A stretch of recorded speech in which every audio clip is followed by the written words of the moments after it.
Graças a Deus. Deus abençoe a amada igreja, saúde a todos com a graça e com a paz do nosso Senhor Jesus Cristo. Amém? Como o pastor Arantes já avisou para os irmãos, nós estivemos aqui passando esses dias de companheirismo, que com certeza quando nós partirmos amanhã, nós levaremos daqui muitas boas recordações. A irmã Rebeca já disse, já estou com saudades, né? Está acabando aqui os dias e não queria que terminasse, né? Já estamos 10 dias longe de casa, né? Passando por outras cidades, e estamos aqui em Santa Catarina desde o domingo passado, e amanhã estaremos retornando para o nosso lar. E eu sabia que seria isso, que os irmãos nos receberiam com essa hospitalidade, com esse amor, com esse companheirismo. E sempre quando é possível a gente faz um esforço. Nós fazemos um esforço para estar aqui e ter esse tempo de companheirismo com os irmãos. Ao mesmo tempo que nós tentamos ajudar os irmãos com uma palavra, vocês também nos ajudam. Porque quando estamos unidos, isso reanima, isso aviva a nossa fé. Amém? Como o tema que o irmão Arantes tratou hoje, como ele mencionou para vocês, ele trouxe uma palavra hoje para todos os irmãos, pela nossa rádio, Doutrina da Mensagem, onde tratou sobre avivamento. E ele disse, o Espírito Santo batizou Jesus Cristo, o Filho de Deus, ali no Jordão, e este Espírito Santo depois o levou para o deserto para ser tentado. E o irmão Arantes, com propriedade, ele disse, se você quer ser cheio do Espírito Santo, se você quer ter a glória de Deus, você vai ter que permitir então ser guiado por Deus e acredite, Ele vai permitir que você passe por provas, por desertos, por tentações. Se você quer ser cheio do Espírito Santo, você vai ter que aceitar isso, porque o Filho de Deus não foi privado disso. Deus queria aperfeiçoar o seu Filho e Ele quer aperfeiçoar a sua igreja, que é o corpo místico deste Filho, deste Cristo. Então, o que eu quero tratar um pouco hoje é sobre isso, sobre este aperfeiçoamento que Deus busca e exige da igreja. Deus quer que nós sejamos perfeitos. Não é isso que Cristo disse? Sede vós, pois, perfeitos, como é perfeito o vosso Pai que está nos céus. Ele não pediria para você uma coisa se Ele soubesse que você não poderia fazer. Então, se Ele pediu, creia. Ele sabe que você pode ser isto. E, na verdade, Ele mesmo faz com que você se torne perfeito. É Ele, é uma obra dele. Eu quero tratar sobre esse tema e vou pedir de imediato para que os irmãos abram então suas Bíblias junto conosco e vamos fazer a leitura das Escrituras, que eu vou tomar como tema base, que se encontra lá em Filipenses, carta do apóstolo Paulo aos Filipenses, no capítulo 3, e vamos começar a partir do versículo 12. Filipenses 3, versículo 12 até o verso 16.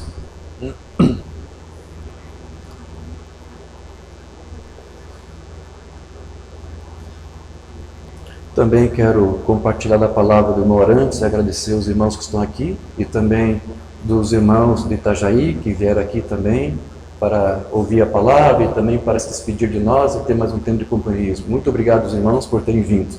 Amém? Todos acharam? Filipenses 3, versículo 12?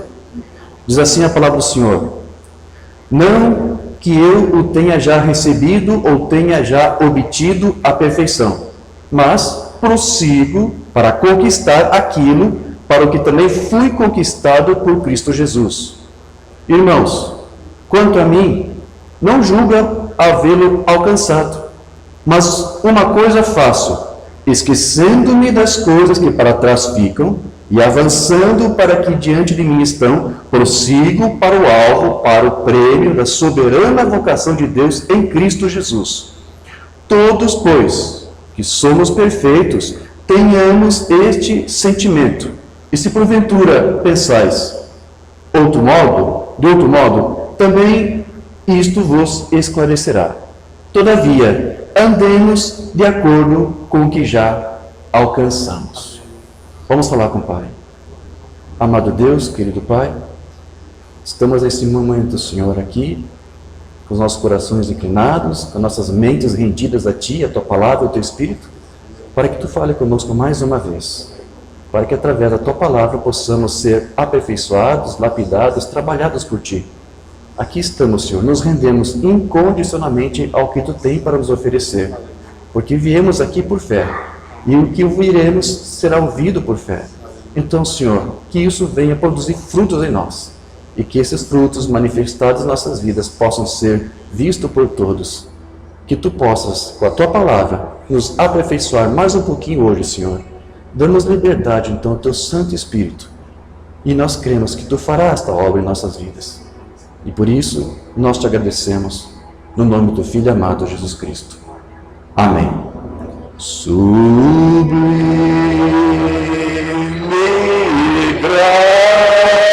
graça do Senhor, que a infeliz salvou. Eu cego fui, mas vejo já, perdido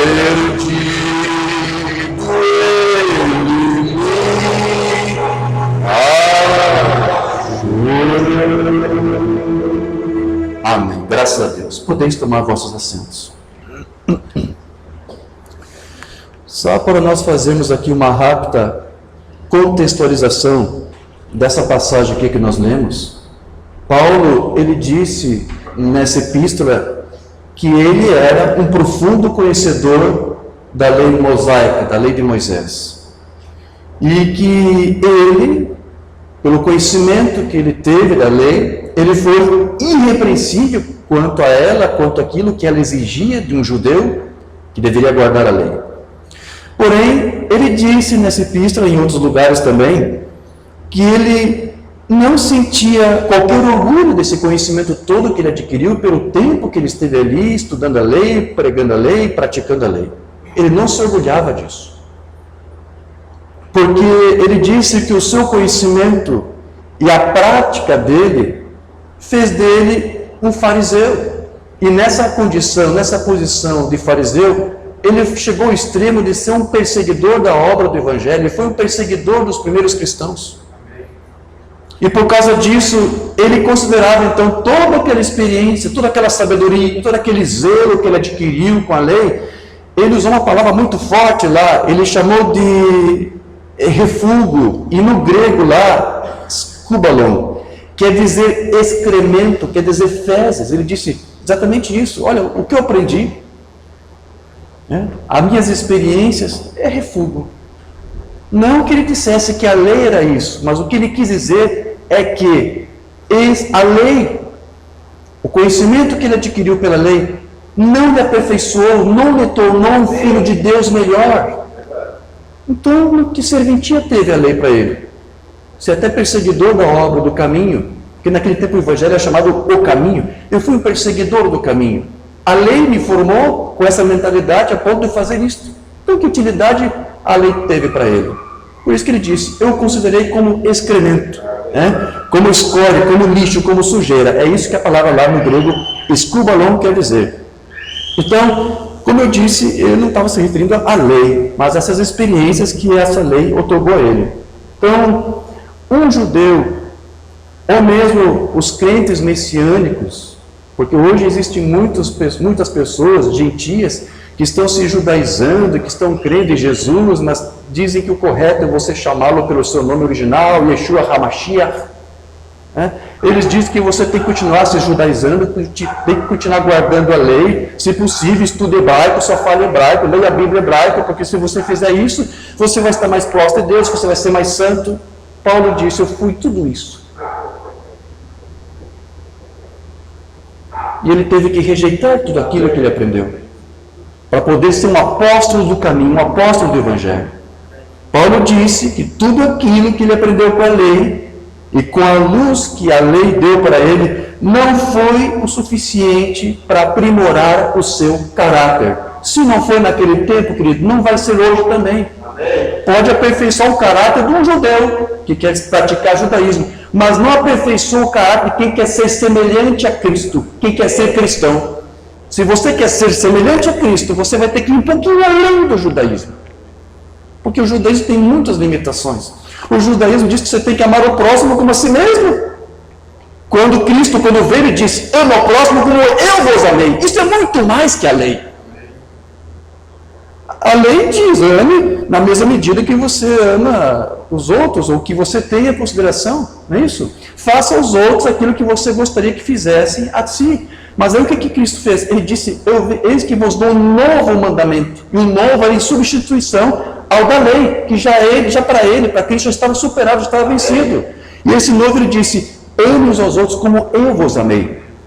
Não ame como a si mesmo. Não limite o amor para os outros conforme o tipo de consideração que você tem por si próprio. Não, eu quero que você vá muito mais além. Eu quero que você ame tomando o meu amor como exemplo. Eu amei você a ponto de dar minha vida por você. Vai e faça aos outros isso. O judaísmo ensinava isso.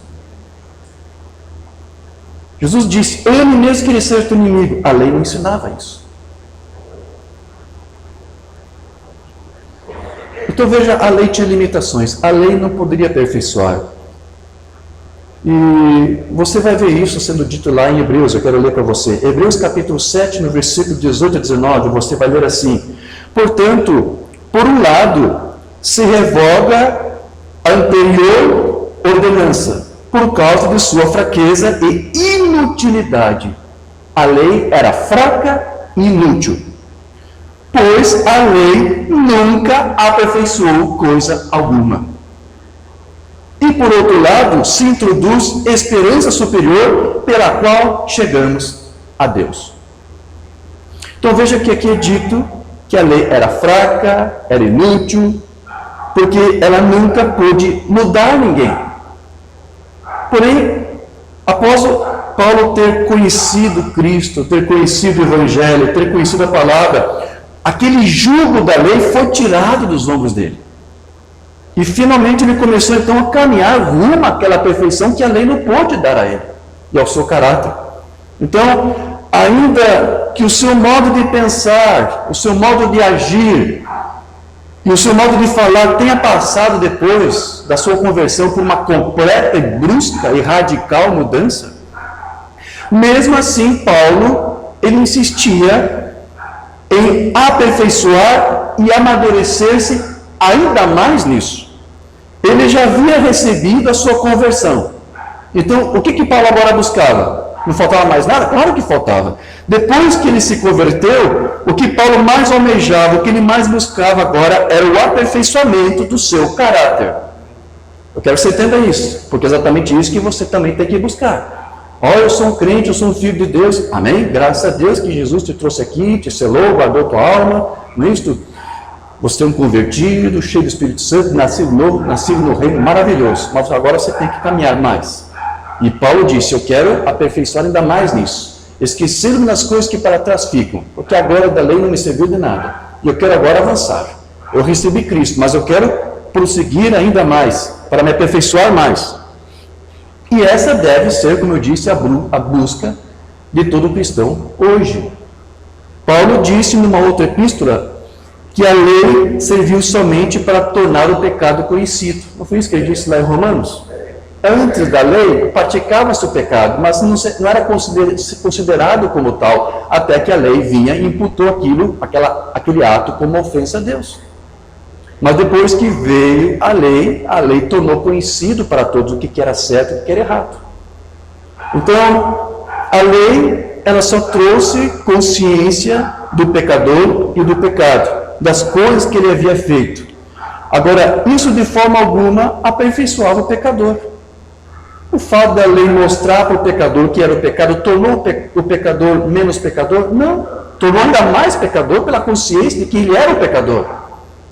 Então, mas o que serviu então a lei? Ela serviu para alguma coisa boa aí. Se por um lado ela só serviu para mostrar que éramos pecadores, por outro lado, ela abriu caminho para que o pecador caminhasse rumo à sua perfeição. Embora ela não fosse esse caminho, mas ela abria, servia como um aio para o nosso aperfeiçoamento. Então, a lei não aperfeiçoava, mas ela abria caminho para a perfeição. Você quer ver o irmão Brando dizer isso? Está no sermão que não está traduzido ainda. Lei ou graça de 54. Então a lei trouxe a ira, ou trouxe o pecado à vista, denunciou para nós o que era certo e o que era errado. Veja, eles fizeram todas aquelas coisas lá no passado, antes da lei, e eles não estavam em pecado, porque não havia nenhuma lei para dizer que eles estavam em pecado. Mas quando a lei veio, a lei foi acrescentada até que a perfeição viesse. Não para aperfeiçoar, ela não aperfeiçoou nada, mas ela serviu, abriu o caminho para tornar os filhos de Deus perfeitos. Então, como foi dito lá em Hebreus, a lei era somente uma sombra dos bens vindouros, mas que não poderia por si mesma tornar ninguém perfeito. Somente aqueles que nasceram do Espírito Santo de Deus é que podem ser realmente aperfeiçoados neste novo pacto, porque este mesmo Espírito produz algo neles que os torna diferentes e que a lei foi totalmente incapaz de fazer, que é o novo nascimento. Ninguém que pratica judaísmo nasce de novo. Só o Espírito Santo, neste pacto da graça, é que pode fazer você ter essa experiência. Então, quero ir para um outro sermão aqui do irmão Branco, também sem tradução. A lei tendo uma sombra de 54. E assim é todo homem e mulher que é nascido do Espírito de Deus. Não é você que é transformado. Há algo em você que alguma coisa mudou, que fez de você uma pessoa diferente. Você olha para a vida diferente. Você olha para as coisas de uma forma diferente. Não que você seja um borbulhar, é algo dentro de você empurrando isso para fora. É uma coisa aqui dentro com a qual você nasceu e que agora foi avivado, qual é a palavra que o mamãe usou ontem que nós lemos? Regou, o Espírito Santo regou aquilo. É algo que estava aqui e que vai sendo vivificado aos poucos. Como vimos lá em Itajaí, a vida germe que está em cada filho de Deus. Então, é Cristo. Isto é Cristo empurrando para fora o testemunho e a vida. Cristo mesmo dentro de você, nascendo dentro de você, produzindo o testemunho dele e da vida dele em você. Então, o crente que passa por a experiência do novo nascimento, ele tem que ver Cristo empurrando para fora o seu próprio ser, o seu próprio pensar, o seu próprio espírito, sua própria unção, o seu próprio querer, o seu próprio agir, o seu próprio andar. Você vai andar como ele porque é ele e você que está andando. Você vai pensar como ele porque é ele e você pensando. É isso que o Mobana está dizendo. Cristo empurrando para fora o seu testemunho em você, dentro de você. E tudo volta a Cristo. A lei jamais podia fazer isso. A lei, tendo uma sombra das coisas por vir, não poderia tornar alguém perfeito. De que assunto Paulo fala aqui? Da perfeição. Deus exige perfeição. Ninguém jamais poderá ir para o céu sem ser perfeito. Você, para ir para o céu, para ir para o arrebatamento, você tem que ser aperfeiçoado. Amém? Veja, perfeito. Você deve ser perfeito. E mesmo assim, a Escritura diz que ninguém é perfeito. E agora? Você tem que ser perfeito e ninguém é perfeito. Então, se você deve ser perfeito para ir para o céu, e a Escritura diz que ninguém é perfeito, e todos nós já pecamos e carecemos da glória de Deus, como é que nós alguma vez entraremos no lugar do Deus vivo e habitaremos quando Ele exige a perfeição? Jesus disse, creio que no Sermão da Montanha, Ele disse, sede vós, pois, perfeitos como é perfeito o vosso Pai que está no céu. Pense na perfeição que Deus requer da pessoa. Uma perfeição. Quando o pecado foi permitido pela primeira vez no Jardim do Éden, o homem estava em perfeito estado até que ele caiu. E então ele estragou a sua perfeição. Ele estragou a sua herança com Deus. Perdeu a sua comunhão e foi cortado para longe de Deus. Quando eu penso sobre perfeição, então como poderia alguma vez ser perfeito? Agora, o escritor aqui disse que esses sacrifícios que eram oferecidos a cada ano continuamente nunca puderam tornar alguém perfeito. A exigência é a perfeição. E o sacrifício da vida animal nunca poderia tornar alguém perfeito. Mas mais adiante, aqui nessa mesma mensagem, Umbanda vai então dizer que o sacrifício do Cordeiro de Deus é o que nos tornou perfeitos. Amém? A lei não pôde fazer isso. O sacrifício da lei não. Depois ele continua, olha que coisa, aí está o Cordeiro de Deus que tirou o ferrão da morte. Aí está o único que foi perfeito. Quando o pai disse, este meu filho amado, a ele ouvi, aí está a perfeição. Isso é o que a lei não podia fazer. A lei foi uma sombra lá atrás, sob a oferta de ovinos e caprinos. Era uma sombra do Cordeiro de Deus que foi morto desde a fundação do mundo. Quando ele veio e foi feito carne, e ancorou o ferrão da morte, e puxou para fora, para que você e eu pudéssemos andar diante dela, a morte não pode nos incomodar. Aleluia! Ela não possui nenhum ferrão. Pode zumbir, exumir, ameaçar, fazer um blefe, mas isso é tudo que ela pode fazer. A morte não tem mais ferrão. Pois cada crente que está em Cristo Jesus está aperfeiçoado para sempre.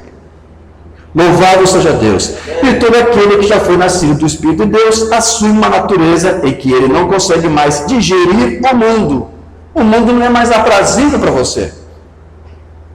Porque se você ama o mundo ou as coisas do mundo, o amor de Deus não está sequer em você. Irmão, se você ainda ama o mundo e professa ser um filho de Deus, pelo bem de sua própria alma, encontre um lugar no altar e ore até que Deus tire o mundo de você. Umbanda aqui está falando de alguém que diz crer na palavra, mas que os frutos da palavra ainda não foram manifestados. Então não há nada nele ainda que tenha sido aperfeiçoado. Amém? Ele continuou, porque ele aperfeiçoou para sempre os que são santificados ou limpos pelo Espírito Santo. Então, estamos na perfeição. Umbanda, ele comparava os estágios da perfeição da igreja gentílica durante este pacto da graça com o que Israel passou lá no deserto, na busca lá para a sua entrada em Canaã. Eu quero ler isso para você, lá na mensagem de Israel e a igreja número 1. Agora observe, eleição em Abraão, justificação em Isaque, graça em Jacó e perfeição em José. Não há coisa alguma registrada contra José. Essa é a perfeição. Por isso que ele diz, José é a perfeição, é o estágio da perfeição. Os 3 estágios terrestres, a peregrinação dos filhos de Israel, e o 4º foi quando eles foram à terra prometida, que era o milênio. Então a perfeição é o milênio, em tipo. E os 3 estágios da igreja gentia, na semana, Deus desejando, eu posso trazer isso através da Bíblia e mostrar a vocês que em nosso 3º estágio agora, prontos para irmos ao milênio no tempo de José. Então depois, no outro dia, sim, o Umbanda vai pegar a mensagem Israel e a igreja número 2, aí ele vai dar continuidade a esse pensamento. Ele diz aqui, observe 3 estágios, justificação pela fé, santificação através do sangue, batismo do Espírito Santo. Esse, segundo o Umbanda, é o 3º estágio que a igreja aqui está passando. Né? Mas como Israel teve o 4º, que foi a sua entrada para a terra prometida, então este 4º estágio que vai nos ajudar a entrar nisso é o que? Nesse tempo do fim agora? É a mensagem da hora. É a mensagem desse dia que vai nos introduzir para essa perfeição que está no milênio. É esta mensagem que vai te aperfeiçoar e que vai te capacitar para entrar lá. Amém? Depois ele diz, depois da perfeição, glorificação. A Bíblia diz, aqueles que ele justificou, isto é para a mente espiritual, ele também glorificou, correto? Aquele que ele justificou. Então, se ele nos justificou, agora já estamos glorificados em sua condição. Não que ele fará, ele já o tem glorificado. Potencialmente, você já foi justificado, santificado, glorificado, salvo, não é isto? Então isto é profundo, não é? Sim. Mas isto é o que a Escritura diz. Deus disse a Abraão: eu tenho te abençoado e tenho feito de ti um pai. Não eu farei de ti um pai. Eu tenho. Ele não tinha nenhum filho, ele disse: eu tenho feito de você um pai. Você é um pai. Né? Abraão quer dizer pai de muitos filhos. Né? Pai de multidões. Ele não tinha nenhum filho quando ele chamou Abraão disso. Eu tenho feito, não farei. Você já é. Né? Você não será salvo, você já está salvo. Você já está glorificado, você já está assentado em lugares celestiais juntamente com Cristo Jesus. E tu virás a mim em tua velhice e tu serás salvo. Eu já tenho feito isto, eu já tenho dito assim. Tu não tens nada a ver com isto, é incondicional. Deus determinou ter sua igreja. Amém.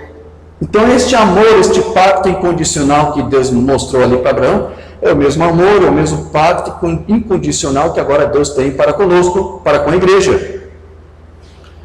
Então, se o nosso pai Abraão não precisou fazer nada para ser salvo, para ser justificado, então tampouco nós, como filhos de Abraão, segundo a eleição, precisamos fazer. Porque o pacto que Deus tem com a esposa do seu filho, que somos nós, hoje, é tão incondicional como foi aquele pacto que Deus tinha com nosso pai na fé Abraão. Pois tudo estava condicionado o quê? A cumprimento de ordenanças. Porque na lei você não podia ser aperfeiçoado. Mas neste pacto é um pacto incondicional. A da lei tinha condições. Se você fizer isso, eu farei isso por você. Nesse pacto que estamos, é incondicional. Então, como nós vimos, todas as obras de justiça que Paulo fez lá, enquanto esteve na lei, não passaram, como ele mesmo disse, de refúgio, de excremento para ele. Porque só quando ele conheceu a Cristo é que ele pôde atingir a sua perfeição. Não por alguma coisa que ele mesmo houvesse feito, mas pela perfeição daquilo que Cristo já havia feito no seu lugar. Nós não somos perfeitos pelo que nós somos, ou que nós fazemos, ou nós esforçamos, mas pelo que Cristo é em Deus e em nós. Vamos para um sermão não traduzido ainda. A aliança incondicional que Deus fez com o seu povo, 54. Não é o que eu sou, quem eu sou. É a perfeição de Jesus Cristo em Deus, que morreu em meu lugar, para me fazer o que eu sou. Não é se eu posso permanecer. Eu não posso. É se Ele permaneceu no meu lugar. Aleluia. Enquanto Cristo estiver você vai ser perfeito. Então não tem como isso ser mudado aí. Se você nascer de novo, Cristo vai estar habitando em você. Porém, nós jamais alcançaremos essa nossa perfeição, que a Bíblia diz, que a palavra diz que Deus requer de nós, nesses corpos em que nós estamos agora. Como nós dissemos em outra ocasião, eu creio que foi no outro culto que tivemos aqui na quarta-feira, nós fomos redimidos na alma, mas os nossos corpos, isso também foi dito lá em Viamão, agora eu recordo. Nossos corpos, queridos, são a última coisa que resta ser redimido. Ainda tratamos um pouco disso ontem ali em Itajaí. E por causa dessa falta ainda desse corpo não ser redimido, ele está sujeito a esses germes de enfermidade, como a banda disse, não foi ele que produziu, mas foi um germe de uma vida pervertida pelo diabo para atormentar as nossas vidas, atormentar nossos corpos. Então, esta perfeição nos nossos corpos ainda não está disponível para nós nessa dimensão que aqui estamos. Embora todas as promessas já nos pertençam e somos já potencialmente glorificados, não é isso? Ainda resta aquela adoção completa, que vai nos tornar plenamente herdeiros do reino. Porém, isso já nos foi, como eu disse, dado para nós potencialmente. Você já tem que ter tudo isso aí. Embora nós não atuemos ainda com esse poder, nessa perfeição, porque isso ainda não é para esta vida agora que nós estamos. Eu tenho que ler algo que uma banda vai dizer aqui para você entender mais adiante o que eu estou dizendo, porque a palavra diz que nós temos que ser perfeitos. E ao mesmo tempo estou dizendo que nessa vida você não pode ser perfeito completamente na carne. Né? Olha o que uma banda diz, é um sermão que não temos traduzido. Perguntas e respostas número 2, 54. O que você é aqui é um sinal de que você é algo mais em algum lugar. Você sempre quiser estar na perfeição, vocês cristãos, todo aquele que é filho de Deus quer ser perfeito, quer ser um melhor filho para Deus. Há uma perfeição, e essa perfeição não é nesta vida, não. Há uma perfeição que nós aqui nessa condição não vamos alcançar. Mas cada homem e mulher aqui é um cristão, cada pessoa que é um cristão aqui agora já está glorificado na presença de Jesus Cristo, potencialmente. Ninguém te toma isso de você, isso já é teu, é a tua herança.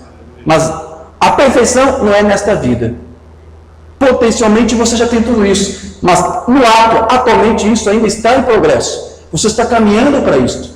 Embora você não dê testemunho disso, a tua vida já tem que falar disso. Você já tem que manifestar que você tem isso em você. E você tem um outro corpo. Você não terá em algum outro tempo, você tem agora. Agora há um outro corpo esperando por você, se este perecer. Poderia você pensar nisso? Então, será na ressurreição que Jesus restaurará definitivamente aquela mesma perfeição que o homem possuía lá no Éden, antes dele ter caído. Portanto, aquilo que o homem estragou, Deus consertou. Amém? Vamos para uma outra mensagem também sem tradução. O tempo do fim, de 54. Eu estou tão contente de estar na terra agora, pouco antes do raiar do dia, a anunciar a mensagem de sua abençoada aparição. E eis que as folhas da figueira agora estão se tornando verdes. O evangelho do reino está varrendo toda a nação. E estamos perto, o fim pode ser visto. Amém. Nosso Pai Celestial, enquanto nos inclinamos em tua presença para te agradecer por Jesus, teu Filho amado, que deu a sua vida como resgate por nós, descendo e nos salvando de uma vida de pecado, para que Ele possa nos ressuscitar um novo corpo naquele grande dia, para restaurar-nos de volta à perfeição, onde nunca mais estaremos enfermos ou ficaremos velhos ou morreremos. Deus, isso nos deixa com o coração feliz em saber que temos sido incluídos nessa grande ressurreição que está por vir, graças a Ti. E isto é incondicional. Deus vai fazer isto. Então é por isso que Paulo usou aqueles dois discursos. Se você prestou atenção no texto que nós lemos ali, porque era um discurso um pouco diferente, né? Ele disse primeiro, não que eu já tenha recebido ou obtido a perfeição, mas depois ele diz, todos pois que somos perfeitos. Afinal de contas, Paulo era perfeito ou estava buscando a perfeição? Então veja, isso porque, como disse Mombrana, as nossas atitudes neste lado aqui da eternidade já devem refletir o que nós seremos do outro lado. A perfeição não é aqui, ok, é para o outro lado, no milênio, né? Tipo do José. Mas você já tem que refletir isso aqui em você. De alguma forma isso tem que se manifestar. Então, se somos filhos de Deus, nascidos de novo, nós não seremos glorificados somente lá no futuro, mas já o somos agora. Você tem isto, o doxa de Deus, a mente de Deus, os juízos, os pensamentos de Deus. Portanto, assim como Paulo, todo verdadeiro cristão sempre desejará buscar por aquela perfeição, ainda que ele saiba que ela já lhe pertence. Você busca porque você sabe que você tem que caminhar por isto, embora isso já seja seu. Então, o que é necessário que nós entendemos é de que, embora haja uma perfeição que somente será alcançada quando estivermos com nossos corpos glorificados, como eu disse, há, porém, uma perfeição que precisa ser conquistada aqui, sim, nesta vida. E o apóstolo Paulo nos disse que essa perfeição só é adquirida pelo conhecimento de Cristo, que vem por meio da exortação e do ensino. Vamos ver isso? Colossenses 1, verso 27 a 28. Deus quis fazer conhecer quais são as riquezas da glória deste mistério entre os gentios, que é Cristo em vós. Ou seja, Paulo está nos dizendo que o mistério de Cristo é algo que precisa ser compreendido por todos. Aí depois ele continua, Cristo em vós, a esperança da glória, a quem anunciamos admoestando a todo homem. E a palavra admoestando no grego quer dizer advertir, quer dizer exortar. E depois ele diz, e ensinando. E no grego ensinar quer dizer instruir, quer dizer ser um professor, quer dizer instilar doutrina a alguém. Algo que é ensinado ou prescrito, explicar ou expor algo, ensinar algo a alguém. Então Paulo aqui está dizendo que ele ensinava doutrina a todo homem em toda a sabedoria. Agora, para que tudo isso? Por que que Paulo disse que ele fazia isso?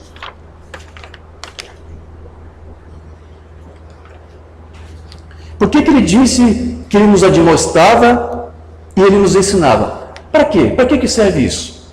Ele vai dizer, para que apresentemos todo homem perfeito em Cristo Jesus. Então, nós temos que ser perfeitos. Ainda que a carne não pode ser nessa dimensão. Mas Paulo disse, eu estou admoestando, ou seja, você viu no original, eu estou exortando, eu estou advertindo, eu estou ensinando, né? Eu estou dando doutrina para que você possa ser aperfeiçoado. Então, todo crente precisa da exortação e do ensinamento. A palavra exortar também quer dizer encorajar, estimular, incitar. Significa também aconselhar, advertir, que é quando se leva a consciência do pecador para os seus pecados. Mas embora muitos sejam exortados, muitos sejam encorajados ou advertidos, poucos, na verdade, são os que realmente são instruídos, são ensinados. E não adianta somente exortar ou admoestar, senão também instruir. Não dar o conhecimento correto da palavra. Ninguém no corpo de Cristo poderá alcançar a sua perfeição aqui, a menos que esteja debaixo do ministério de ensinamento, que possa estar ensinando, exortando, advertindo. Porque é o ensino sobre a doutrina de Cristo que vai levar o eleito à sua perfeição e ao aperfeiçoamento do seu caráter. Então, como nós vimos, Paulo disse que ainda estava buscando para ter o seu aperfeiçoamento. E é óbvio que ele não estava aqui resumindo essa busca de sua perfeição apenas ao conhecimento doutrinário, porque ele já tinha este conhecimento. O conhecimento de Cristo, do mistério de Cristo. Ele já tinha isso. Mas o que nós, como nós já dissemos, o aperfeiçoamento que ele estava buscando era aquilo no que diz respeito ao amadurecimento e o aperfeiçoamento do seu caráter. Paulo queria ser aperfeiçoado nisto. E isso vai muito além de uma simples instrução, mas de uma experiência e prática de vida diárias. Você obtém o conhecimento e você vive isso na prática, provando que você tem sido aperfeiçoado no caráter. Então, se o conhecimento que um crente alcançou sobre uma doutrina de Cristo, um determinado ensino bíblico, ficar limitado apenas no campo das ideias e da concepção intelectual, ele jamais vai atingir o seu aperfeiçoamento. Isso vai ter que ser um pouco além disso. Quando Paulo disse que Deus quer que todos conheçam o mistério de Cristo, ele acrescentou a palavra em vós. Você viu ali?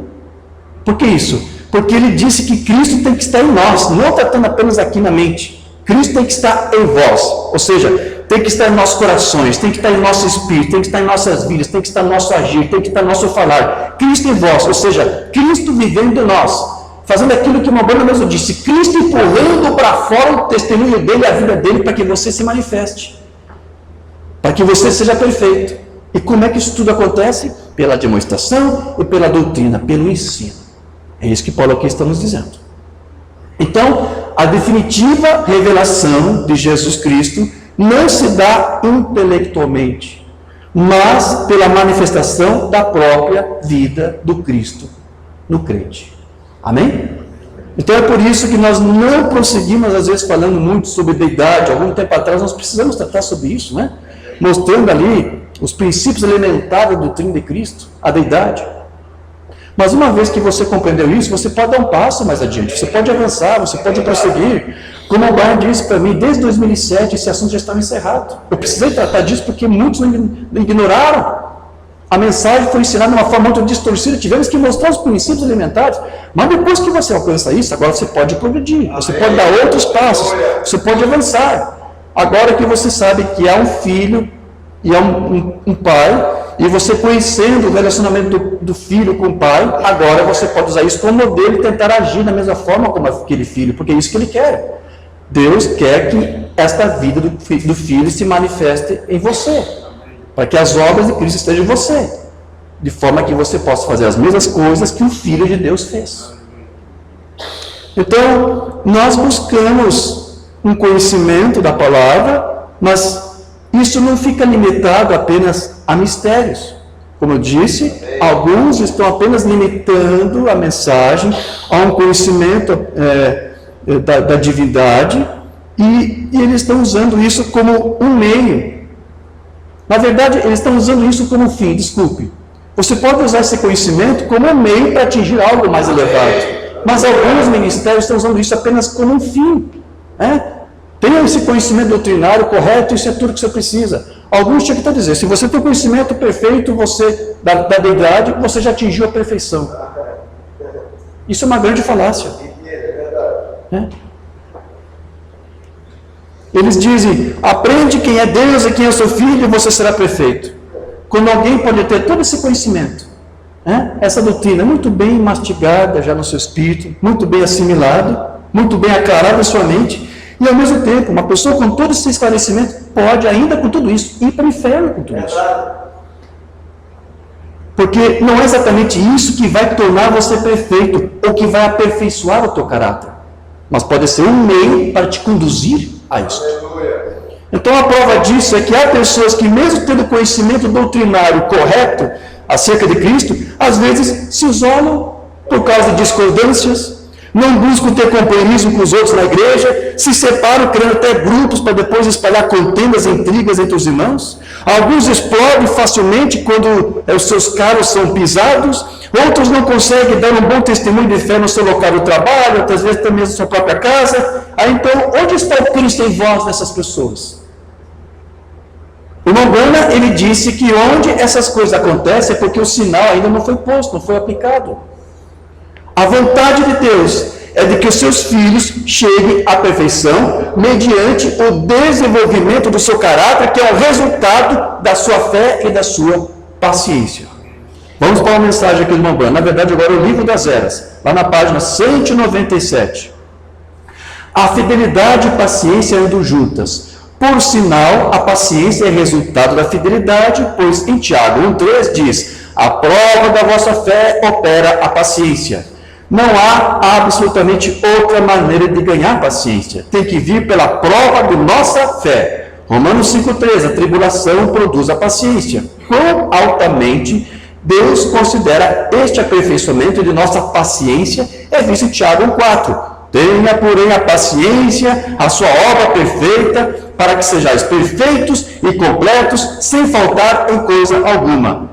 A vontade de Deus para nós é a perfeição. E essa perfeição é a paciência, esperando em Deus e esperando por Deus. Este é o processo de desenvolvimento do caráter. Conhecimento profundo de doutrinas não vai aperfeiçoar o teu caráter.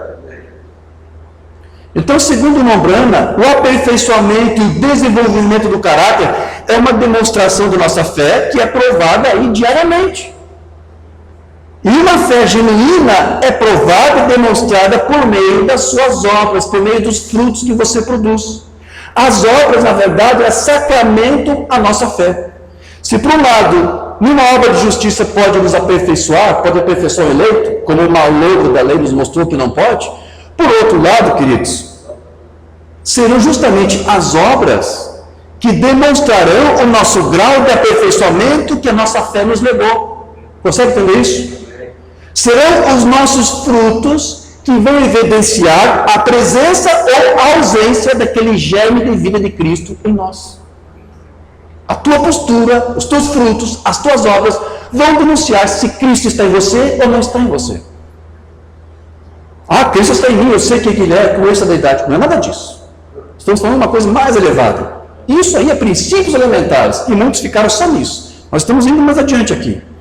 Então, o irmão Branham, ele afirmou que depois que a mensagem da hora foi vindicada entre nós, com a interpretação perfeita da palavra de Deus, nós temos testemunhado o cumprimento do que Paulo disse lá em 1 Coríntios 13. Eu vou ler uma mensagem onde ele vai mencionar isso. Perguntas e respostas número 2, de 64. 1 Coríntios 13 diz isto: quando vier o que é perfeito, o que é em parte será tirado. Portanto, todas essas coisinhas de saltar de um lado para o outro como garoto, tratando de falar em línguas, todas essas coisas, quando vier o que é perfeito, e hoje temos, pela ajuda de Deus, a interpretação perfeita da palavra com vindicação divina. Então, o irmão Branham, ele ensinava que a mensagem da hora nos conduz à perfeita revelação da palavra para esse dia, porque ela nos revela os mistérios verdades, não é isso? Que estavam contidos na Bíblia, e conforme até ele diz lá no livro das Eras, as verdades e mistérios dos trovões, conforme está escrito em Apocalipse 10:7. Mas também nos disse, irmão Branham, que crer nesta mensagem seria uma evidência do próprio batismo com o Espírito Santo. Ele disse isso ou não disse? Ele disse. Mas com base em tudo isso, alguns agora estão afirmando que adquiriram o batismo com o Espírito Santo e atingindo a sua perfeição simplesmente porque crê na mensagem de lembrando. Porém, nós não devemos esquecer do que Paulo também nos disse. Isso está lá em 1 Coríntios 13, verso 2. E ainda que tivesse o dom de profecia e conhecesse todos os mistérios, os selos, os trovões, agora eu conheço a mensagem, tenho a perfeita revelação da palavra vindicada, eu conheço a interpretação dessa palavra, né? Aí eu conheço os mistérios dessa palavra, e toda a ciência, ainda que tivesse toda a fé, de maneira tal que transportasse os montes, e não tivesse amor, nada seria. Então, pode alguém alegar para você que chegou à perfeição só porque julga ter compreendido os mistérios dessa mensagem? É claro que não. Portanto, não pode ser apenas um mero conhecimento doutrinário da Bíblia, ou a revelação de alguma coisa mística, esotérica e misteriosa, que levará alguém à perfeição nesta mensagem. Mais adiante, o irmão Branham, ele respondeu uma pergunta relacionada ainda a essa mesma passagem bíblica. Pergunta e resposta número 2 ainda. Ele diz aqui, ele deu uma pergunta: por favor, explique 1 Coríntios 13, outra 12. Agora que a palavra perfeita está restaurada à igreja, então, estão cumpridos esses versículos? Agora, creio que acabo de passar por isso, nós lemos aqui. Não é assim? E quando vier o que é perfeito, o que é em parte será aniquilado. Paulo disse, ainda que fale a língua dos homens e dos anjos, e faça todas essas coisas aqui, mas quando vier o que é perfeito. Agora, há outra coisa perfeita, exceto Deus? Há algo mais perfeito do que Deus? Não. Não, Senhor. É Deus o perfeito? No princípio era e a congregação responde, palavra. E a palavra estava com Deus e a palavra era Deus. A palavra ainda é Deus. Vê? Muito bem. Quando vier o que é perfeito, o que é em parte será aniquilado. A palavra perfeita veio ou não veio? Então, esta mensagem que nos foi dada é a perfeita revelação de Deus. Mas não existe qualquer promessa de que bastaria apenas você ou alguém crer na palavra, na mensagem, para atingir a sua perfeição, porque uma coisa é o Deus perfeito ter se manifestado. Outra coisa é os seus filhos refletirem em si mesmo a sua manifestação, como nós já vimos, né? Porque ninguém é aperfeiçoado em Cristo até que a vida do próprio Cristo seja manifestada no crente. Então, assim, nós voltamos para aquela nossa abordagem anterior. Serão os nossos frutos que vão evidenciar a presença ou a ausência da vida gêmea de Cristo em nós. Perguntas e respostas 61. Paulo disse, onde a língua cessará, onde a profecia espalharão, onde houver todos esses dons, eles em breve acabarão. Temos a questão um pouco mais tarde. Mas quando vier o que é perfeito, o que é em parte terminará. Vê? Então, nós queremos a coisa perfeita, irmãos. Nós vimos muitas coisas falsas e dando interpretação errada para isto. E nunca se dirige a uma pessoa e creia que elas têm o Espírito Santo só porque elas falam em línguas. Tampouco pense que tem o Espírito Santo só porque diz, eu creio na mensagem. Não. Vê? Mas você crê que eles têm o Espírito Santo por causa dos frutos que eles conduzem. Pois Jesus disse, pelos seus frutos os conhecereis. Vê? É isso mesmo, pelos seus frutos. Então, é pelos frutos que se evidencia o novo nascimento. É pelos frutos que demonstramos ter o selo do Espírito Santo.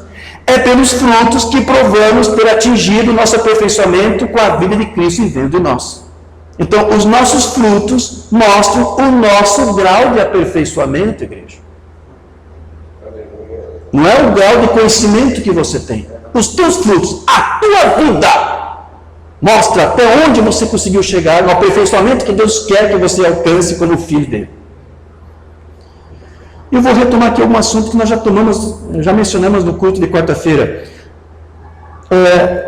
Mais uma vez nós chegamos aqui à confirmação daquela verdade bíblica, que é conhecida por todos, de que a fé sem obras é o quê? Morta. Não importa o quanto alguém creia na mensagem de William Branham e reclame ter o Espírito Santo, ou serão aperfeiçoados, serão os seus frutos ou as suas obras que vão ter que provar tudo isso. Uma mensagem sem tradução aqui, El Shaddai de 60. E depois nós verificamos que Abraão não obedeceu a Deus de uma vez. Né? Deus deu ordens para Abraão, mas ele levou um tempo até cumprir todas as ordens dele. Sai da casa da tua parentela, faça a tua parentela. Veja quanto tempo ele levou para se livrar do pai e depois de Ló, que era parte da parentela. Ele levou Ló consigo. Não era para ter levado. Então aos poucos ele foi cumprindo, foi obedecendo. Agora, ele se preparou e teve fé na promessa. Mas veja, ainda podemos ter fé na promessa e depois não obedecer. E ainda isso nos atrapalhará. Se não obedecermos a palavra, isso vai atrapalhar o teu aperfeiçoamento, nosso aperfeiçoamento. Que perfeição que pode haver alguém que crê, mas que não obedece. Agora você pode dizer, eu creio no Espírito Santo, creio que devo ser batizado com o Espírito Santo. Agora, não importa o quanto você crê. Você tem que obedecer a essa comissão. Só a fé não irá funcionar, porque a fé sem as obras está morta. Então, serão os nossos frutos que dirão se a nossa fé é boa ou não. Se a nossa fé não for acompanhada por obras, então a nossa fé não é boa. Nosso conhecimento doutrinário não serviu para nada. Porque que proveito teria uma fé que não produzisse nada?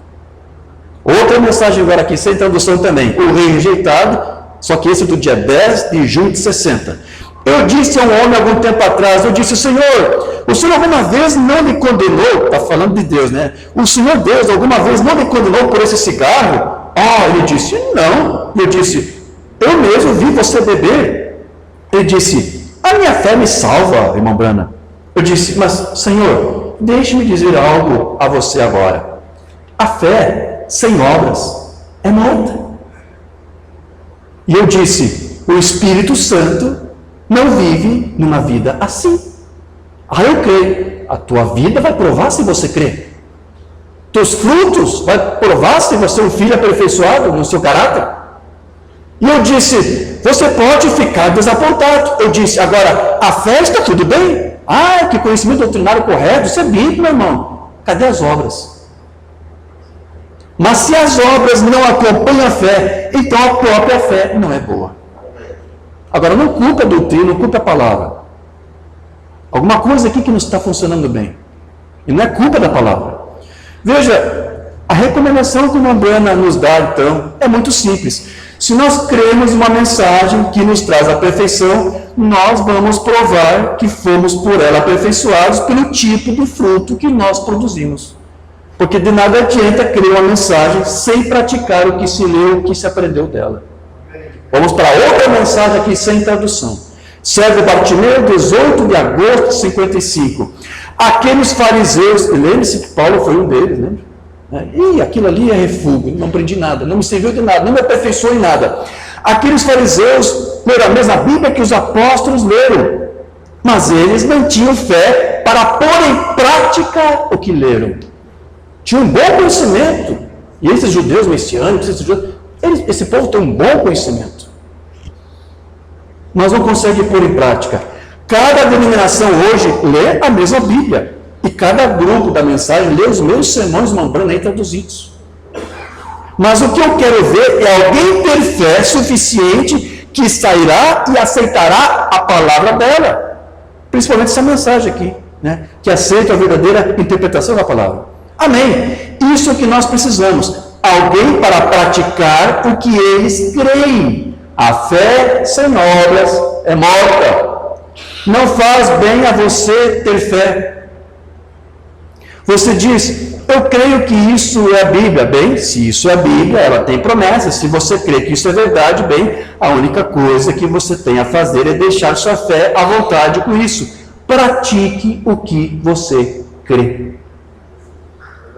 Outra mensagem sem tradução aqui. Nós o encontramos, vem e vê, de 53. Mas quando você acha que tem, você diz, sim, eu sou. Então você crê que você é um cristão. Você não pode mostrar nada do que você é, mas você crê que é. Você crê que você é. E então, quando você confessa que você é, e quando você o confessa, e ele confessa você, ele é o sumo sacerdote operando sobre o quê? Não sobre o seu clamor, e não sobre o seu arrependimento, não sobre a sua fé, mas sobre a sua confissão. Não importa quanta fé você tenha, ela nunca lhe fará nenhum bem até que você coloque obras com ela, pois a fé sem obras é morta. É isso mesmo? O corpo sem o espírito está morto. Então, quando você diz eu creio em Cristo, então aceite isto, saia dizendo isto. Então você crê que você é um cristão. Você diz que é um cristão. Você age como um cristão. Você se associa com aqueles que são cristãos. Você não vai provar que é um cristão se isolando de outros cristãos. E isso opera a justiça. Depois de um tempo, todo mundo sabe que você é um cristão, porque você mantém o seu confessar. Você age como tal. A tua vida vai dar testemunho do tipo de fé que você diz confessar. Se é boa ou se não é. Outra mensagem sem tradução aqui. A Igreja de Deus Vivo de 51. Ele curou todas as pessoas enfermas, mas nunca irá ajudá-las até que eles confessem isso pela fé e creiam nisso e atuem sobre a sua confissão. Porque assim como o corpo está morto sem o espírito, diz Tiago, assim é a fé sem obras. Você tem que crer e agir como tal. Quando você o aceita como seu Salvador, você tem que crer e agir como Ele. Cristo empurrando para fora o terceiro testemunho dele, a vida dele. Entende? Não é você se esforçando para agir, é Cristo e você agindo. Outra mensagem sem tradução aqui. Não te enviei eu, de 62? Você tem que agir. Você tem que fazer alguma coisa. E quando você aceitar a promessa de Deus e souber que é a promessa de Deus, e agir sobre ela, você verá os milagres de Deus voltar à Igreja de Deus Vivo. Isso mesmo, você verá isso. Ponha isso à prova. Eu creio, então haja sobre essa fé. Atue. E você vai ver as promessas sendo manifestadas. Essa palavra tem poder, mas esse poder pode estar inerte em sua operação. Você tem isso potencialmente. Mas isso vai ser evidenciado quando você se rende, quando você se entrega, quando você faz morrer o teu eu, quando você faz o teu eu e os teus pensamentos, como disse Morgana ontem para nós, apodrecerem. Tudo isso tem que morrer. E deixar o Cristo empurrar o testemunho dele em você. Veja, o Morgana ele disse que muitos filhos de Deus são genuínos cristãos. Preste atenção nisso. Porém, mesmo sendo eleitos e chamados por Deus, muitos deles não conseguem ser aperfeiçoados ou gerar frutos, porque às vezes eles podem estar num lugar errado, ouvindo a uma doutrina errada. Não vimos Paulo aqui nos dizendo? Estou admoestando vocês, estou doutrinando vocês para tornar vocês perfeitos em Cristo Jesus. Mas se alguém não é doutrinado corretamente, admoestado corretamente com o programa de Deus, mas se ao invés disso for por um programa de um homem, de um tabernáculo, um sistema de homens, pode uma vida aí ser aperfeiçoada? Ela pode ser uma eleita, pode ser um eleito de Deus, um cristão pio, mas Morgana disse, se ele estiver no lugar errado, ouvindo uma coisa errada, admoestado e doutrinado de uma forma errada, ele não vai conseguir produzir os frutos, seu caráter não será aperfeiçoado. Se uma vinha não estiver plantada em terreno apropriado, ela não vai produzir uma boa colheita. Vamos para uma mensagem de Morgana que ele vai nos explicar isso. Plantando uma vinha, onde plantá-la? Davi vai até o nosso texto, Salmo 80, verso 7, disse: Tu arrancaste a vinha do Egito e a trouxeste para fora e a plantaste em um bom lugar. Quer dizer que estava num mau lugar. Podia Israel lá no Egito frutificar? Não, estava num mau lugar. Então Deus teve que tirar aquela vinha e plantar num bom lugar. Porque uma vinha, ainda que seja boa de Deus e eleita, como era o povo de Israel, se estiver num mau lugar, não vai produzir frutos. Não vai ser aperfeiçoado. Tente entender aqui para onde o Mobana está nos conduzindo aqui. Este era Israel, o povo de Deus que estava no Egito. Eles eram uma boa vinha, era o povo eleito de Deus. Eles eram os escolhidos de Deus. Mas, se uma boa vinha não estiver colocada em uma boa terra, ela não trará bons frutos. Depende de onde a vinha está plantada que determinará os resultados da colheita. Então Deus apoia Israel de uma terra estéril, é algo como hoje. Nós temos na terra muitos crentes bons e agradáveis. E eles estão misturados em todas as igrejas denominacionais. Eles vêm de diferentes denominações, diferentes caminhadas da vida. É por isso que em meu ministério nunca tentei, em tempo algum, perseguir nenhuma pessoa em particular, ou nenhuma denominação em particular, porque em todas elas há boas pessoas.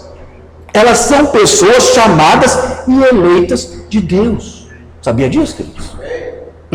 Então, assim também nós devemos ver, até com os crentes da mensagem, independente de que grupo pertence. São vários grupos, vários campos, vários tabernáculos. Mas há filhos de Deus eleitos, pessoas boas em todos esses lugares. Poderia ter você condenado Israel enquanto ele estava no Egito? Eles apenas começaram com o pé errado. E os seus pecados lhes haviam separado de Deus. E eles foram plantados no Egito. É dessa maneira que muitas pessoas estão nas igrejas hoje. Boas pessoas, mas plantadas no lugar errado. Não são aperfeiçoadas no seu caráter. Então muitas delas dizem: eu sou unicista, eu sou trinitário, e são filhos pios de Deus.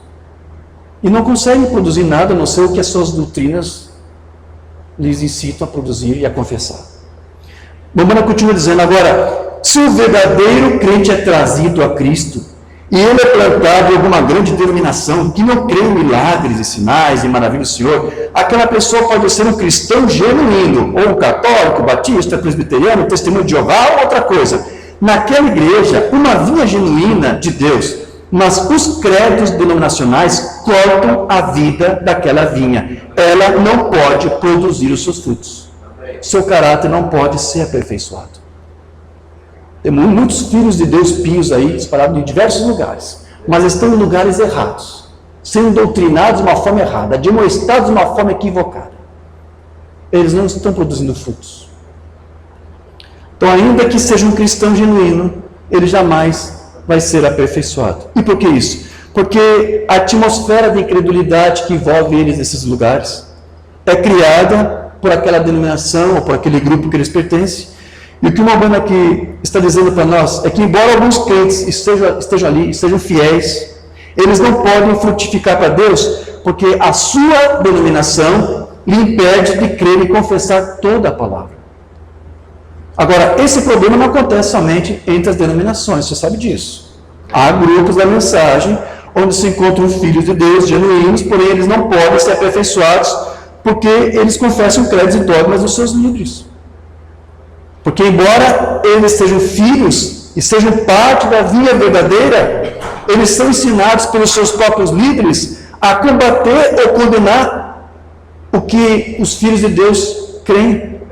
Como Paulo disse, andemos de acordo com o que já alcançamos. No texto que nós lemos no início.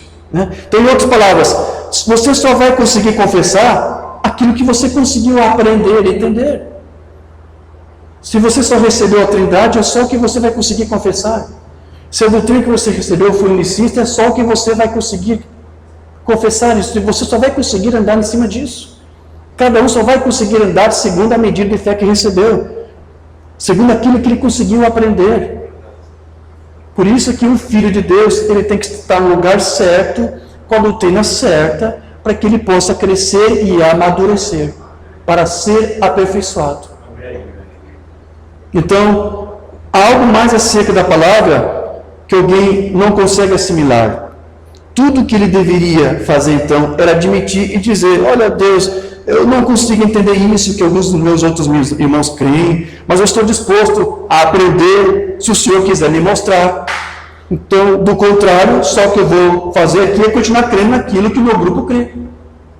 Todos esses filhos de Deus sinceros que estão em lugares errados deveriam fazer isso. Senhor, eu quero algo mais. Então revela a mim, porque se tu não revelar para mim, eu vou continuar aqui fazendo a mesma coisa que os outros fazem. Então, o Mabrana continua, estamos lendo a mesma mensagem. E geralmente os frutos que você colhe de uma vinha atrofiada, ou que não esteja em uma boa terra, são maus frutos. Surgirão como maçãs e serão bichadas e carcomidas. Isso se torna atração para todos os insetos. A parábola do bom semeador, do semeador, né, que semeou a semente em diversos lugares. Em alguns lugares, ela não vingou, não frutificou. A culpa era do semeador? A culpa era da palavra, da semente? A culpa era do quê? Do meio em que a semente estava. A semente era boa, mas a terra estava ruim, não vai frutificar. Tem que ser colocado em terra boa. Então, eu já vi muitos irmãos da mensagem, comentei alguma coisa aqui com os irmãos, de coisas que eu tenho visto, pessoas que disseram: irmão Jorge, que doutrina, que mensagem maravilhosa, eu creio que isso é uma revelação, isso foi revelado para mim. Algum irmão jovem estudou os sermões de Mabrana em inglês, ouvindo os áudios direto, né, do inglês, para ter certeza que isso que nós estávamos pregando era verdade. Quando chegou a metade das fitas, ele disse: não, irmão Jorge, não preciso continuar, já me convenci por tudo que eu ouvi do profeta, que bate com o que vocês estão ensinando. Isso é verdade, isso é palavra. Oh, que maravilha, irmão, que Deus te ajude. Né? Ele se isolou, o irmão se isolou, foi para um lugar longe, aí, numa casa que eles tinham na praia, em algum lugar, ficou lá sozinho, contra a vontade dos pais. Seus pais eram unicistas, ele disse: não, pai, eu quero estudar, quero compreender isso aqui, e foi longe, se afastou, só ouviu fita, e se convenceu. Isso é doutrina, isso é verdade. Tem uma boa notícia. Que bom, irmão, que Deus te ajude a se posicionar nessa fé. Ele voltou para casa do seu pai, e as pedras, os espinhos, afogaram aquela semente. Ao ponto de ele depois se voltar para mim e dizer: você é um teólogo, só prega teologia, isso tudo não é verdade. A culpa é da semente? A culpa é da má terra. Não digo ainda que não seja um bom filho de Deus, genuíno, porque ele foi sincero em estudar. Mas quando ele voltou para aquela mesma atmosfera, para aquele mesmo tipo de doutrina, seu caráter não pôde ser aperfeiçoado. Voltando aqui, uma boa e saudável vinha não tem nem mesmo que ser pulverizada. Ela é saudável o suficiente para lançar fora todos os seus inimigos. Quem disse que numa terra boa você também não vai ter inimigos? Mas você vai perseverar sobre eles. Essa palavra te dá essa ajuda. Assim é como um cristão nascido de novo. Você não tem que estar pulverizando o tempo todo e dando tapinha em suas costas. Eles são espiritualmente saudáveis o suficientes para jogar fora todos os escândalos do mundo. Eles estão vivendo do verdadeiro alimento, uma árvore às vezes, uma planta que esteve nos lugares desertos e que não tem suficiente umidade para a sustentação, produzirá pequenos frutos bichados e eles não se parecem com o fruto que deveria vir da vinha. Meu irmão, minha irmã, isso é o que está acontecendo com as igrejas hoje.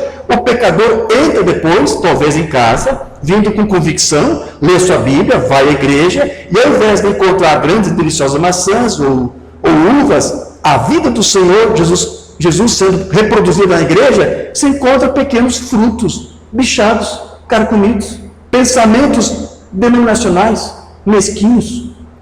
Nós batistas conseguimos isso, eles não têm nada a ver com isso. Nós metodistas conseguimos. Os braços de Deus que alcançam de mar a mar e de costa a costa podem salvar até nos lugares longínquos. Mas isso é o que nós encontramos nesses lugares aonde vamos. Uma boa semente, mas colocada numa terra errada.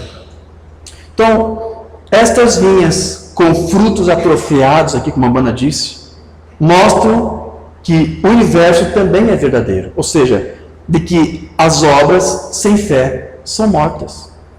Muitas igrejas são grandes, pomposas, ricas, com bom seminário, com bons ministradores, com formação, com graus, com doutorado, né? Eles mostram muitas obras, muitas coisas, alguns financiam instituições, seminários, hospitais, creches, instituições, enfim, mas a doutrina que está ali é uma doutrina errada. Então, aquelas obras são tão mortas quanto a sua doutrina. Se por um lado a fé sem obras é morta, as obras sem a fé correta também são mortas. Então muitos têm organizações, têm suas obras, grandes tabernáculos, programas, alguns fazem convenções, congressos, reuniões especiais, louvorzões, encontros ministeriais, mas tudo isso não passa de obras infrutíferas, porque a fé que eles sustentam é uma fé morta. As obras sem fé também são mortas. Então, irmãos, já para concluir aqui, Paulo disse que alguém pode ter todos os dons, pode conhecer todos os mistérios e fazer todo tipo de obra, mas tudo será infrutífero se não tiver o amor. Como ele disse lá em Colossenses 3,14. E sobre tudo isto, revestivos de amor, que é o vínculo da perfeição. Veja a palavra perfeição aí.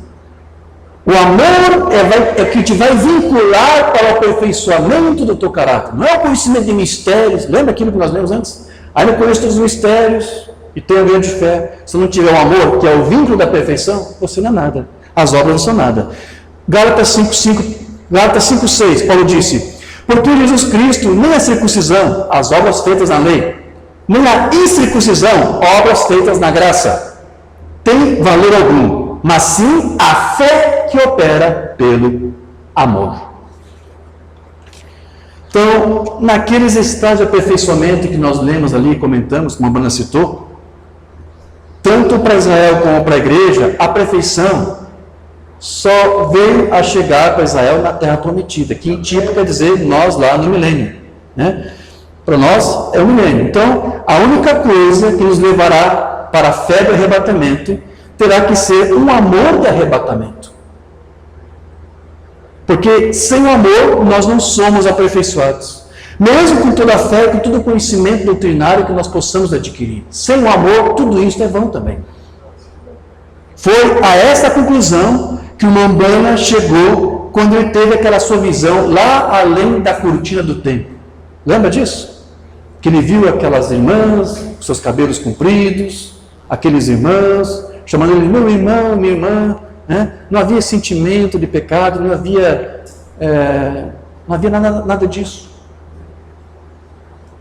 Umbanda, quando ele viu aquilo, ele disse que somente uma coisa poderia produzir, somente uma coisa poderia levar nós, eu e você, a chegarmos até lá. Vamos relembrar isso? Além da cortina do templo de 61. Nunca me permita comprometer a palavra. Permita-me permanecer correto com a palavra. Eu não me importo com o que alguém faça, Senhor. Permita-me prosseguir adiante aquele lugar bonito e prazeroso. Eu estou mais convencido do que jamais estive em minha vida, de que é necessário o amor perfeito para entrar naquele lugar. Por que isso? Porque é o amor perfeito que vai aperfeiçoar o teu caráter para chegar até lá. Não havia ciúme, não havia cansaço, não havia doença, não havia velhice, não havia morte, apenas suprema beleza e alegria. Aleluia. Seja o que você fizer, deixe de lado tudo mais, até que você tenha o amor perfeito. Vá onde você possa amar a todos, até mesmo cada inimigo. Continue prosseguindo adiante aquele amor perfeito, que te levará àquele lugar bonito e prazeroso, além da cortina do templo. Aleluia, glória a Deus, amém. Então, Deus está preparando nesses últimos dias uma noiva para o seu filho, que assim como ele, também é uma outra obra-prima que, uma vez unida à sua cabeça, Cristo, vai ser o quê? Tão perfeita quanto Cristo é perfeito. Amém? Só ler uma mensagem que eu acho que eu já concluo. A mensagem obra-prima de 65. Estou usando isso em uma parábola agora, da noiva, a obra-prima que está surgindo. Enquanto uma obra-prima caiu, existe uma obra-prima em ascensão. A obra-prima caiu em Niceia. Depois de Niceia, Roma, ela veio através de um processo, mas ela está chegando de volta outra vez para aquela obra-prima aperfeiçoada. É uma obra-prima que Deus vem aperfeiçoando aí ao longo das eras da igreja. Porque ela é uma parte dessa palavra que foi falada por ele. Ele terá uma igreja sem ruga e sem mancha. Não está ligado de forma alguma com qualquer tipo de organização ou denominação. Não está presa, não está escrava a um homem, a um sistema de homens. Ela tem realmente o Espírito Santo como a sua única e verdadeira liderança. Ela passou por essas coisas, mas isso nunca estará lá. Observe, a semente está chegando, aquela vida está chegando, não irá voltar, não haverá mais ressurreição depois disso. A vida está chegando para ir para a sua perfeição, uma ressurreição. Mas nós estamos caminhando nisso, estamos sendo aperfeiçoados nisso. Então, a noiva, ela está sendo trazida nesses últimos dias para uma perfeição. Para o aperfeiçoamento da sua vida, do seu caráter, da sua confissão, da sua fé, das suas ações. E os frutos dela têm produzido, têm manifestado esse caráter e essa perfeição. Então hoje, cada eleito de Deus, que foi chamado, que foi justificado, que foi glorificado por Deus, tem a confiança de que pela graça imerecida de Deus, alcançará a sua perfeição em Cristo Jesus. Amém? E que Deus nos ajude a alcançar isto. Que Deus nos ajude a Ele testemunhar em nossas próprias vidas a vida dEle. Porque nossos frutos serão os frutos dEle. Nossas ações serão as ações dEle. Amém, queridos? Amém. Curva a tua fronte, vamos falar com o Pai. Meu Deus e querido Pai, estamos agradecidos, Senhor, pelo esclarecimento que tivemos da palavra de Paulo que lemos no princípio, como que o teu profeta, irmão Brana, nos explicou todas essas coisas. De que não é a doutrina simplesmente que vai fazer nós sermos perfeitos, mas na verdade é a vida do teu Cristo em nós. É verdade que a doutrina nos auxilia a ter uma confissão correta e fidedigna, porque se somos uma boa semente, precisamos ter uma boa terra, firmados numa boa terra, para com a semente correta, na terra correta, frutificar os frutos corretos e fazer a obra que é correta. Então, Senhor, Tu tem nos ajudado com uma doutrina. E nós podemos nos posicionar por essa doutrina, porque cremos que é a Tua palavra revelada. Mas hoje nós aprendemos, Senhor, que essas coisas não podem estar sozinhas, isoladas. Há algo mais que tem que acompanhar tudo isso, há algo mais que tem que estar junto. Nós podemos ter conhecimento de todos os mistérios, mas se este amor, que é o vínculo da perfeição, não estiver em nossas vidas, nosso caráter jamais poderá ser aperfeiçoado. Por isso entendemos que, como o teu profeta disse, o caráter é uma conquista. Então, Senhor, que Tu nos ajude, e que Tu ajude cada vida que está aqui a conquistar isto. Que Tu esteja caminhando ao lado deles. Que Tu seja como ele, ao lado deles, como o seu advogado, em todas as questões. Que o diabo que nos acusa diante de nós não possa ser um instrumento a nos humilhar, para que quando Tu, ao contemplar nossas vidas, vejam nossos erros e falhas, nossa nudez. Não, Senhor, por favor, que Tu, ao contemplar nossas vidas, possa ver a obra que Teu Cristo fez na cruz do Calvário, que assim como aquela nudez que foi sacrificada e o Seu sangue surgiu para cobrir aquela nudez, que esse mesmo sangue cubra os nossos pecados, cubra a nossa nudez. Sim, Senhor, as acusações podem ser verdadeiras, podem estar corretas, mas, Senhor, não nos impute nada disso. Que Tu, ao contemplar nossas vidas, veja o desejo que temos de servir a Ti, de viver para Ti, de que confiamos na Tua palavra, de que confiamos que a obra que Tu começou, Tu irás concluir. Essa fé não pode ser vã, Senhor, porque nós estamos esperando que ela vá produzir os frutos. Então, Senhor, que este amor perfeito esteja em nós, para frutificar em nós. Que Tu esteja conosco, Senhor, nos auxiliando nisto. que realmente o teu Cristo possa testemunhar em nós, empurrando em nós o seu próprio testemunho, a sua própria vida. Nos ajude nisso, Senhor. Estamos aqui pedindo isto. Ajuda-nos, corrigindo naquilo que precisamos ser corrigidos. Que possamos ir além de uma confissão correta da Tua Palavra, mas que possamos realmente ser transformados por essa Palavra, ser moldados.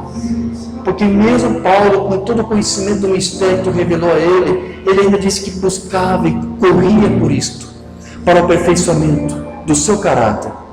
Que nós possamos ter isto, Senhor, porque é através disso que nós testificamos de Ti, e é através disso que Tu és glorificado.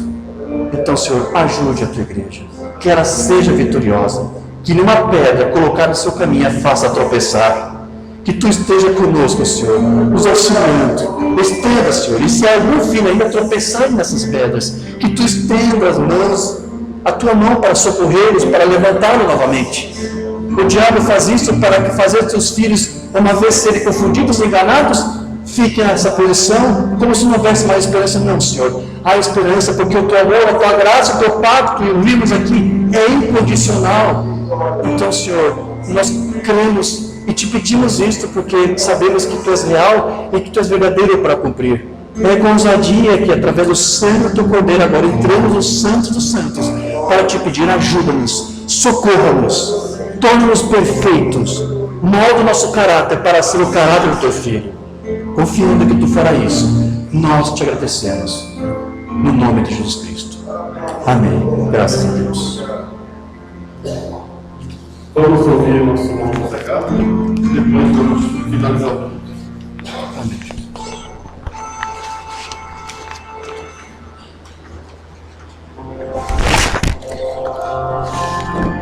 Hino número 368, página 262.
Amém?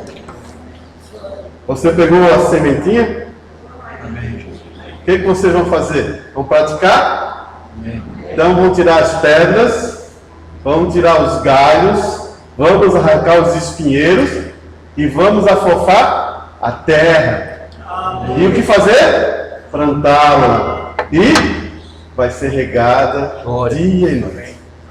Você está entendendo? Amém. É plantada onde? Em terra boa. Grave isso, terra boa. E daí, ao seu tempo, dará um bom fruto. Espere, meu irmão. Limpe tudo. Tire tudo que te atrapalha. Tire tudo. Tem vezes que aquilo está te sufocando. Tire. Eu não sei o que sufoca, o que tranca você. Mas sei que Deus quer dar sempre o melhor para os filhos. E quando você ouve uma palavra e realmente planta no profundo do teu coração e tira as pedras, os galhos, tira tudo, aquilo vai gerar bons frutos. E quando você gera bons frutos, você é um duplicador. Você duplicará outro cristão. Sabia? Um cristão gera outro cristão. E isso você tem que entender. Tudo isso é através do amor. Não force ninguém, não force seus filhos, não force seu esposo, sua esposa, mas ame. E mostre que há uma promessa de um Deus tão especial. Nós queremos agradecer nosso irmão Diógenes. A igreja agradece nosso irmão Diógenes. Amém? Amém, né? Sua família, sua esposa, nossa irmã Rebeca, nossa irmã Sarinha. Tomara que não demore muito, né, irmão Diógenes? Ele está temeroso porque a nossa menina é muito ativa, né? Mas crianças são assim, né? Mas, quando estiver passando por aí próximo, dê uma passadinha. Tá bom? E também leva a saudação a todos os irmãos, aonde você andar, aonde isso, né? Dessa igreja. Se lembra que aqui existe uma partícula da noiva do Senhor, né? Vamos ficar em pé? Feche os seus olhos. Bondoso Deus, Pai Celestial, obrigado por esse momento tão especial, Senhor, onde podemos ouvir a Tua palavra fiel, correta, alinhada através da Tua palavra, Pai. Sabemos que Tu tens vasos por esse mundo afora, Pai. Proteja-os, guarda, abençoe os seus ministérios, ó Pai. Cuide de cada filho e filha de Deus, Pai. E sabemos, Pai, que essa palavra tem que fortificar, tem que fortalecer os filhos de Deus. E é um privilégio, Pai, viver nessa última era e poder olhar para cada irmão que está lutando e vencendo as batalhas, Pai. Te agradeço por isso, Senhor.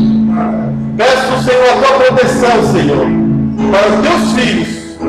Cuide de cada um, proteja-os, Pai, e amadureça-os, Pai. Porque o amadurecimento gera também responsabilidade e posição, Senhor.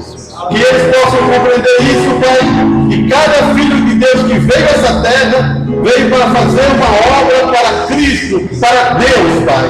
E cada um deve saber isso diretamente no seu coração.